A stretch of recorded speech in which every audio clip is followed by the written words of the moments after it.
hindi marunong. Kasi kung alam mo naman na may kakulangan ka, bibilisan mo yung gagawin mo para mag-catch up. Hindi ka naman uupo lang doon na parang, may kakulangan talaga ako, ganun talaga. Hindi marunong maging presidente ang nakaupo. Kasalanan ko ba yun? Hindi. Ba't sinasabi ng mga tao, kasalanan mo kasi hindi ka tumakbo, ikaw sana yung presidente, hindi siya. Kasi president na sila, di ba? Pero yung mga nakapalibot sa kanila, may pakialam. Kasi sila yung tumitingin ng future. Sila yung tumitingin ng 2028. Hindi marunong. Kasi kung alam mo naman na may kakulangan ka, bibilisan mo yung gagawin mo para mag-catch up.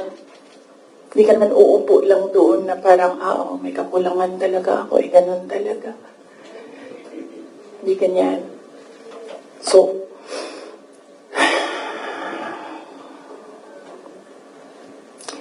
that's that. And then, ito na kami ni Mr. Deception.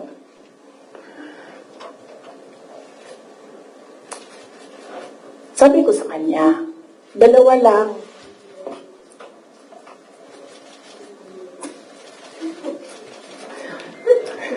Para pantay. 2 lang. Sabi ko, 2 lang. Ang request ko sa iyo. If you win, 2 lang ang request ko sa iyo. And I think, I requested this na one-on-one kami online. Pero meron akong nabasa somewhere na merong nakikinig sa side niya. Kasi nag-post yung taong yon. Pero yun yung request ko at the time. Kami lang 2. Sabi ko sa kanya, pag nanalo ka, 2 ang hingin ko sa'yo. Unang-una, yung trabaho ko. I want to work sa security sector. Kasi there will never be development kung hindi solid ang security backbone mo. Hindi ko sinabi sa kanya yan. Pero,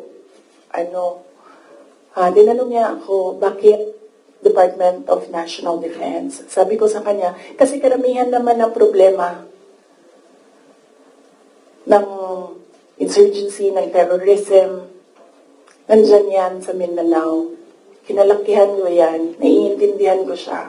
In fact, nung bumaba ako, insurgency-free na ang Davao City. So, naiintindihan ko siya. Yan yung gusto ko na trabaho. He said, readily, he said yes. And then, ang isa, sinabi ko sa kanya, itong trabaho na ito, maiiwanan ko yung mga anak ko. Naiintindihan ko yan. Handa ako dyan. Pero humihingi lang ako ng tulong sa iyo na suportahan mo yung air travel ko. Kasi maiiwan yung mga anak ko and gusto ko lang na pag kailangan nila ako, makakauwi ako sa kanila. Kasi itong mga bata na ito, lumaki sila sa akin. Since birth hanggang nag-decide sila na hindi na sila tatabi sa akin sa tulong. Nasa akin sila gabi-gabi. Except pag wala ako sa bahay dahil sa trabaho. So, pag sa bata kasi, hindi naman niya maintindihan na, anak, I have to consecrate myself into the service of the nation. Hindi mo naman pwede sabihin sa bata, yun, maiintindihan yun. So, sinabi ko sa kanya, supportahan mo lang yung air travel ko because I need to go home to my children. Kasi kahit na Vice President ako, gusto ko pa rin na maalala nila na nandyan yung nanay nila dahil sa loob ng bahay. Hindi naman Vice President tingin sa akin ng mga anak ko. Just plain, Mama, may kailangan ako. Mama, may problema ako. Sabi niya, yes. 2 lang yun. Sabi niya, yes. In fairness, Hindi siya yung nag-umindi sa DND. Hindi totoo yan na hindi binigay sa akin. Binigay yan. Nung nanalo na, sinabi ko na ito dati, ulitin ko lang. Nung nanalo na kami, nakita ko yung boto. And then I realized, sabi ko, gagawin talaga ng mga tao na ipaaway kami para masira yung partnership. Yun talaga ang gagawin. Lalong-lalo na ng mga yellow, ng mga liberal. Kasi yun yung gusto nila. So sabi ko, they will exploit this. And dahil nasa DND ako, araw-araw ako pagdududahan, anong ginagawa ng babaeng yan dyan? Saan na iya, ginabuhat? Asam na siya gaadto. Planning ako dita, planning to overthrow the government. Kasi DND yan. Hawak mo ang military. So sabi ko sa sarili ko, ayaw ko na magtrabaho ng ganun.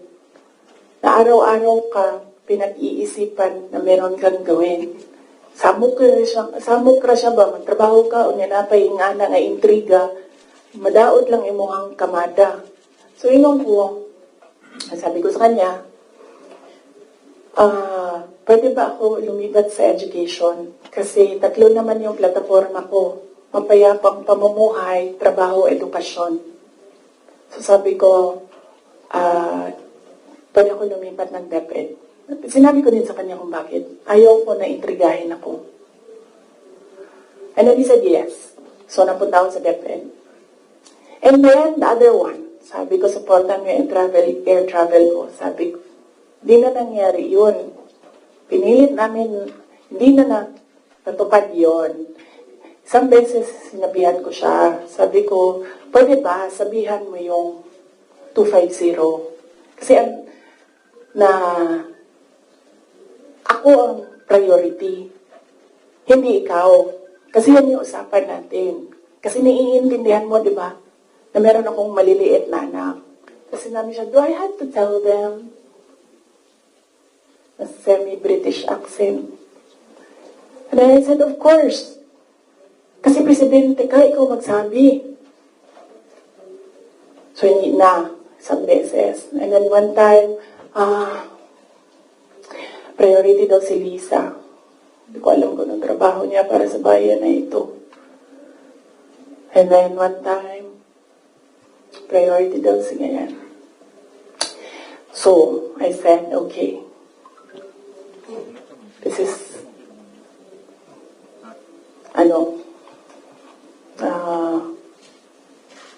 some form of insincerity. Okay, wala namang problema yan. Maliit na bagay lang yan kasi akin. Problema ko lang naman yan. Hindi man yung problema ng bayan. Problema ba ng bayan? Paano ako babiyahe? Hindi naman. So, maliit na bagay. Ako na gagawa ng paraan para ako maging nanay. Hindi na ninyo problema yan. Maliit na bagay lang yan. Okay. So, that was that.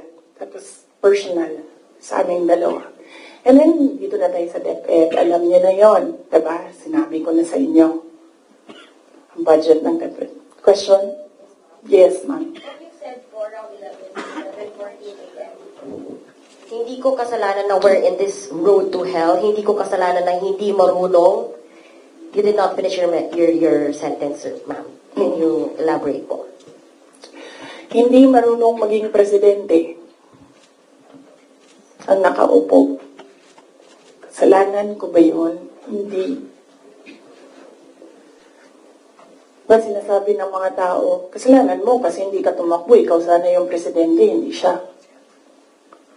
But then I said, maaga ako nagsabi na hindi ako tatakbo for president. May madaming mga negative doon sa listahan. Okay. So, yes, sir. Yes. Sir, tapos ka na. Balikan kita. Ikaw muna, sir. Hanggang anong oras ito, JC? It's up to you, ma'am. To you.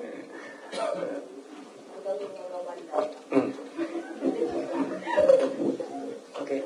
Madam VP, with all this revelation that, ayun nga, meron kayong mga request kay President Bongbong Marcos in case he wins, which is he won. And of course, yung conversation nyo with Senator Amy Marcos. Ngayon ba, do you regret teaming up with President Ferdinand Marcos during the 2022 elections? Alam mo, inisip ko yan. Naisip ko na yan. And then naisip ko kasi, ganito. Sila yung tumatakbo, di ba? Tumakbo si BBM, tumakbo si Lenny. So, either lang naman sa kanila yung mananalo noon. Tapos mayor ako ngayon. Imagine natin, parallel world na either sa kanila ang president and then ako ang mayor.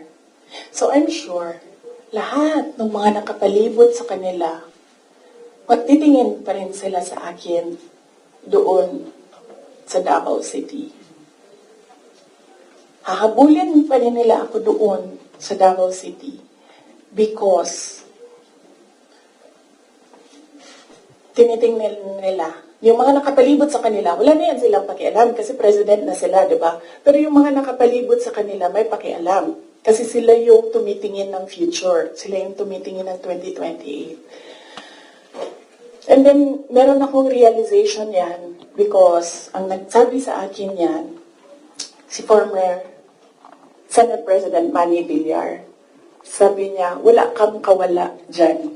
Saan ka man magtago, saan ka man pumunta, hahabulin ka nila kasi tinitingnan nila ang 2028. So, I don't regret running for Vice President. Kasi imagine nyo, kung mayor ako, tapos hinahabol nila ako ngayon. Diba? Napakadali nila ako i-suspend. Napakadali nila ako kasuhan. Napakadali nila ako tanggalin sa pwesto as mayor. Ngayon, hindi nila ako matanggal.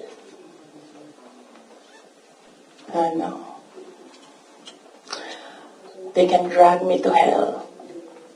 Pagdating nila dun, ako pa rin yung presidente ng impyerno.